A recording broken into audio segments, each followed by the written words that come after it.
Hi, this is Abby. So this video will be about a game called Vigor, which is set in post-war Norway, and it's made by Bohemia Interactive, who are based in Prague. And I wouldn't have known about this game except my friend Anki Coffee Bean played it and made some videos of her first starting out with the game, and I started playing it too, and I really love it. So this video is mainly for you, Anki, giving you a big shout out, and I'll put a link to Anki's channel in my description so you can go and watch some of her great videos. So let's get started. So do I want to play the tutorial? Yes, this is actually a voiceover, so yes, I did want to play the tutorial.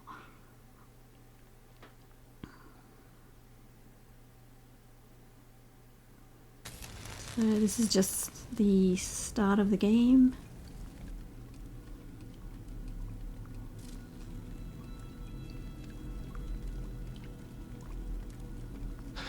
And I actually started it again, so I'm not sure if that character's the standard one or the one I picked. So I looked at the female characters and I don't know, I just didn't really feel connection with any of them. So I ended up picking the Eurasian looking chappie. He's quite handsome. So I've selected him as my character. And you start off in this sort of underground tunnel. Usual post-apocalyptic sort of looking place. Get used to the controls. The controls are very intuitive, so didn't have any trouble picking those up.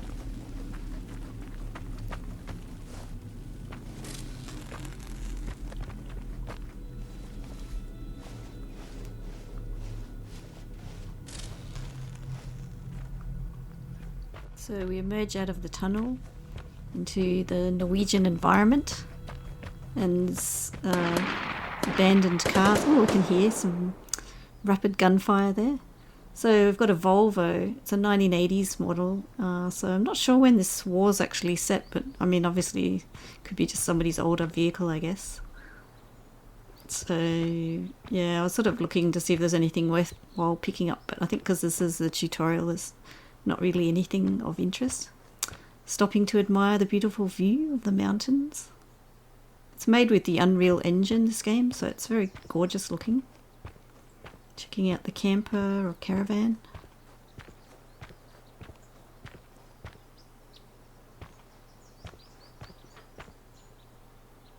Sort of gives you just a feel for the game, wandering through all these abandoned vehicles. And heading down into the valley. Got a bit of a strange run as he runs downhill. Ooh. Now we're getting some instructions from a very nicely voiced English lady.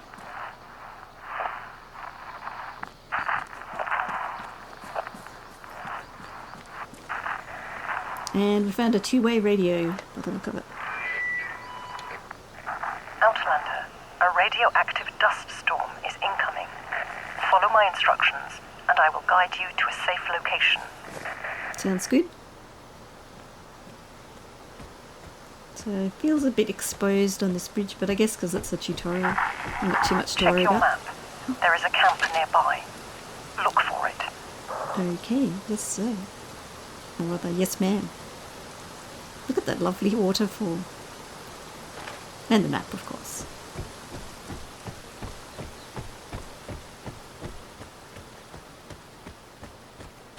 So we're just heading down gradually into the valley.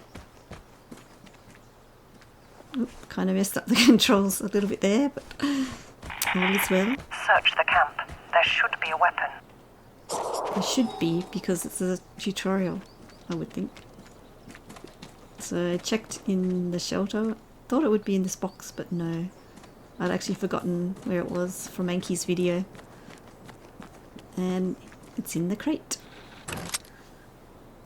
You can handle a gun, right? Yeah, not really, but it's part of the game, so I'll have to give it a go. So we get a pistol and some sort of shotgun, I think. Oh no, it looks like a semi-automatic or something. I'm not sure.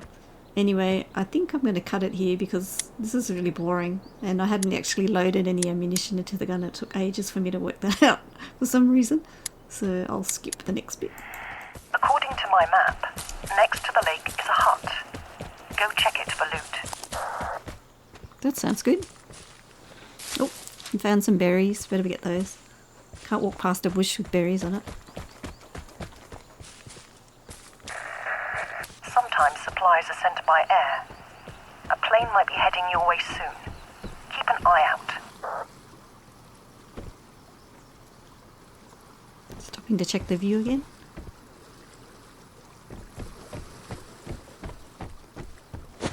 So we don't really understand why I did that. Checking the controls, obviously. So found a dilapidated hut. And oh, what's in here? By the way, are you okay? Disinfectant. You should watch your health. Definitely.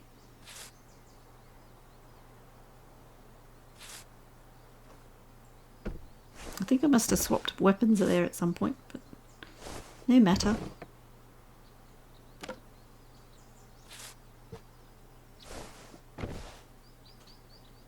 Don't exactly know what I'm doing here, just getting used to the controls, I guess.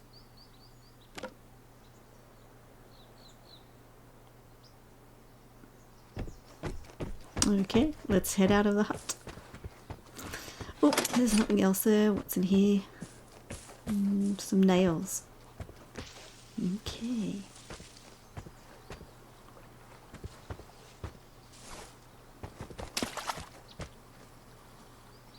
I don't think you can climb in this game, but you can sort of jump up rocks to some extent.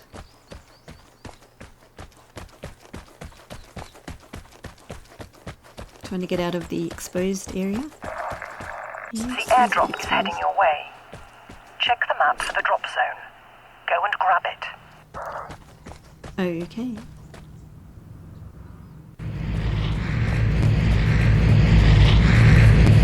So we hear the plane coming in. Look up and see no plane, but see the airdrop. So we'll head towards that.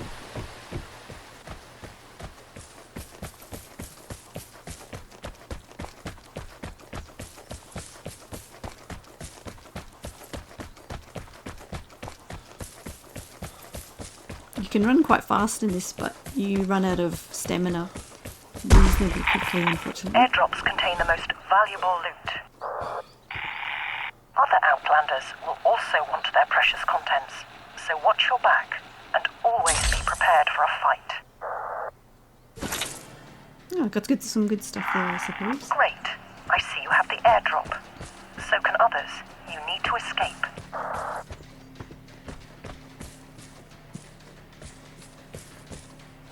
But yet, I wish to pick these little berries here before I run away.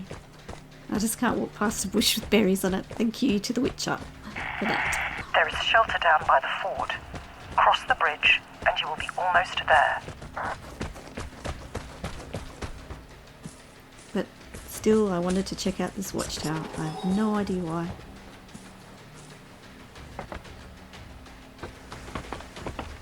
That's what happens when you play too many exploring games. And, wow, there's actually something in here. Some ammunition. Whoa. That's lucky I didn't die or injure myself that way.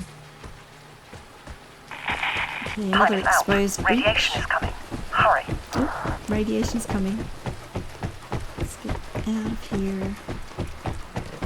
So you run towards those orange things to get out of the radiation area. Orange markings. And you also get like a weird alarm clock, which is very strange.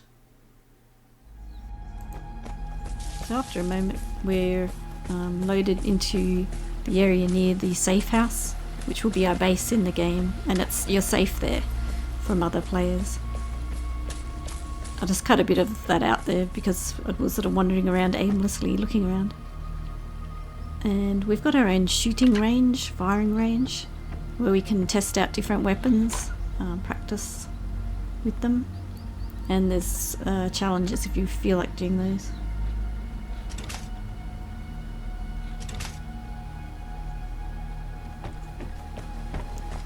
So just heading towards the house, which is in a very poor state of repair at the moment.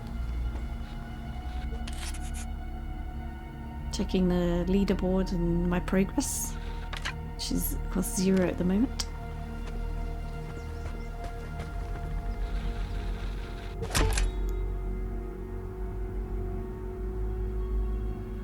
You can actually go to any of these screens from any of these interactive squares, but I hadn't worked that out at this stage. So this is just part of the tutorial, telling you what's what. Heading into the house. It's looking pretty messy.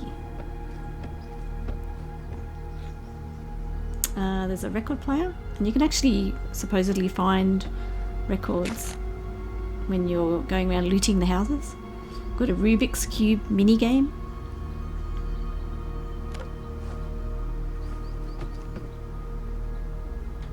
We have rat traps, which I'll explain a bit later what they mean.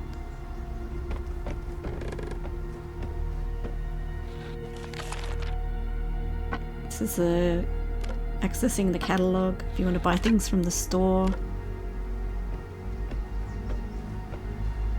This is the map, only it's not really the map, it's just how you select the different encounters and join them.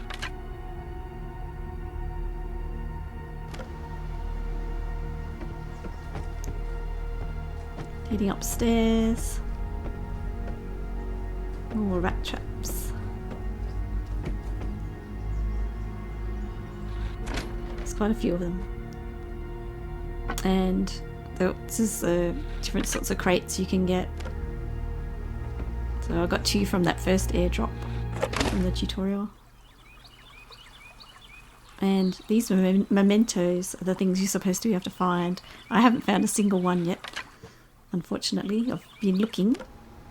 Don't actually like these troll dolls in real life, but I really want to find one in this game. Got our wardrobe with all our clothing items.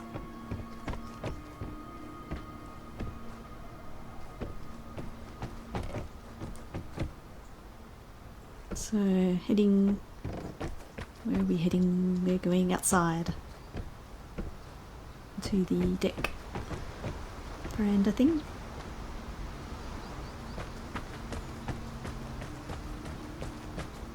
Yeah, I wasn't very familiar where everything was at this stage, obviously. So we can see that we can build this place up and add facilities and improve the place with the loot that we get from doing the encounters.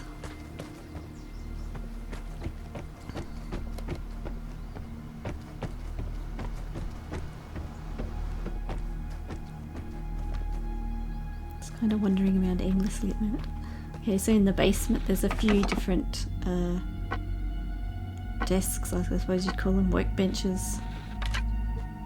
And this is showing how to, this is a section where it shows you how to improve the house.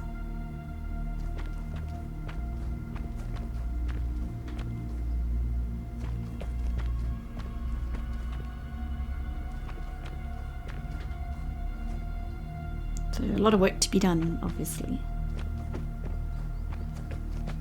And as you make improvements to the house, it actually benefits you somehow. Yeah, so that's pretty much it for the tutorial. Nice Norwegian flag there on the house. So now we're going to head into an encounter. It isn't the first encounter that I had. I didn't actually record that, but I'll just show you a little bit of this encounter. So yeah, a good thing about this is the encounter spaces are different every time you go, usually. So in this particular case it's raining, but other times it could be completely covered in snow, or even nighttime. It could be nighttime. So it makes it a little bit more interesting because there's only a few maps, I think, so they try and make them a bit different each time. Now you might be able to hear a phone ringing. In my first few encounters I used to answer all the phones. I need to find out later when I looked it up online that you shouldn't probably do that, because it makes a connection between you and one of the other players, apparently. It's part of the PvP setup. So I just ignore those phones now. So just looking around in the buildings for anything that might be useful. I think the best loot's actually from the military trucks, but that you can get some good stuff from the houses too. The houses are quite dangerous though, because I've been killed a few times in or near houses. It's pretty hard to hide in them, and people sort of lurk and wait for you sometimes. Especially if there's a safe or something like that in the house.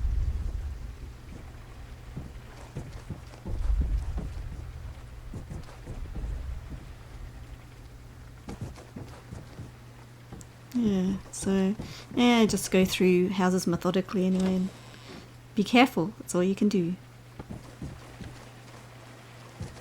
So I'll cut to the later part of the episode now. So this is a bit later in the encounter, and I was just having a look at the map, seeing where I could go next. The green area is where the airdrop would normally happen, so I tended to be avoiding that. The plane with the airdrop is about to reach your area. Avoid the drop zone if you are not ready to fight with other Outlanders. Certainly am not. So I've been avoiding those. So I was just heading towards this shipping container.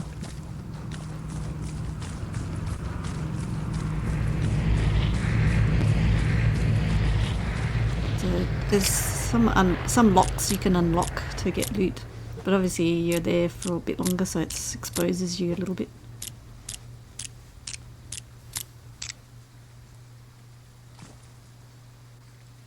So I'll just skip ahead a little bit more, because it'll be a bit boring watching this.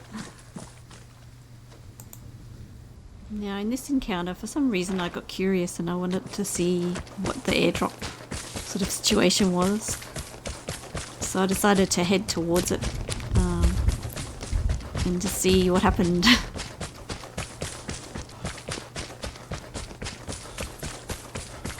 As you can hear, the characters breathing quite heavily, so obviously it was using up stamina. And we see the airdrop, but there's nobody around. Sometimes people wait until somebody's collected the airdrop and then they wait for them, airdrop basically. is dangerous.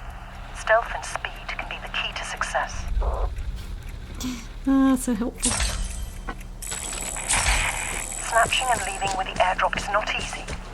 The position of the airdrop is revealed to all Outlanders. So basically, I thought the best thing would be just to run for it in case there was anybody around. I've heard that people can lurk near the exits as well, waiting for you to run past. But yeah, and you can't really see this. There is an ability that you can turn on if you access one of the comm stations, I think, to show where other players are, but mostly you have no idea where they are.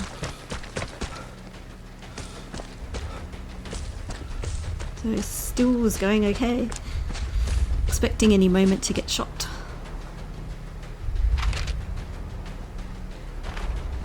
And the radiation's coming by the look of the map.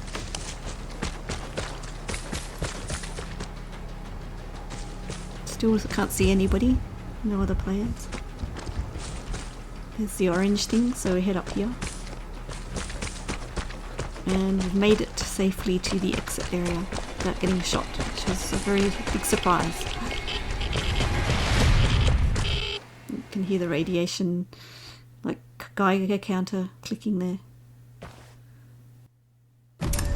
Yay, we made it! Didn't get killed and got an airdrop. So that was a nice success and very encouraging, not getting killed and getting away with the airdrop. So I'll make another video just showing my upgraded house because I've played a few encounters now and upgraded it a little bit. So yeah, and another shout out once again to my friend Anki Coffee Bean. Thanks to her for me finding this game, and yeah, make sure you check out her channel. She's got some really great videos. See you next time on Vigor, or maybe it's pronounced Vigor, I'm not sure. Okay, see you around.